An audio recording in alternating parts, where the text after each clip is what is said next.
ഗർഭാവസ്ഥയിൽ തന്നെ വൈകല്യങ്ങൾ കണ്ടെത്തിയതിനെ തുടർന്ന് ഗർഭഛിദ്രം നടത്തണമെന്ന് ഡോക്ടർമാർ നിർദ്ദേശിച്ച ബാലനിന്ന് ഇടവകയിലെ സജീവ അൾത്താര ബാലനായി ലോകത്തിന് മുഴുവൻ പ്രചോദനമാകുന്നു.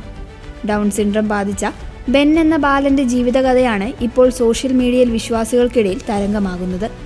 ജനനത്തിന് മുൻപ് തന്നെ അവന് ഡൗൺ സിൻഡ്രം ഉണ്ടെന്ന് ഡോക്ടർമാർ കണ്ടെത്തിയിരുന്നു.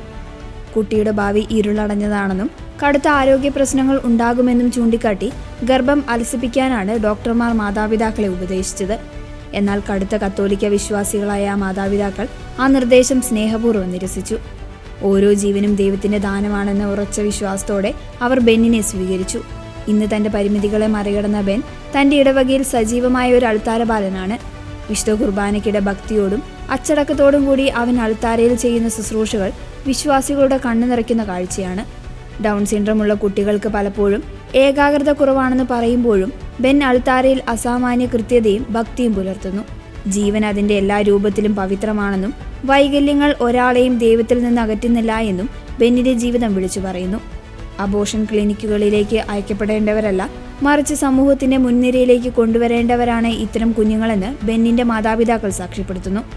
ബെൻ അൾത്താരയിൽ നിൽക്കുമ്പോൾ അവൻ ദൈവത്തിന്റെ സ്നേഹത്തിന് ജീവിക്കുന്ന അടയാളമായി മാറുന്നു. അവനെ കാണുമ്പോൾ നമ്മൾ പഠിക്കുന്നത് ഓരോ മനുഷ്യനും ദൈവത്തിന്റെ പദ്ധതിയിൽ എത്രമാത്രം വിലപ്പെട്ടവനാണെന്നാണ് ബെന്നിന്റെ ഇടവക വികാരി പറഞ്ഞത്.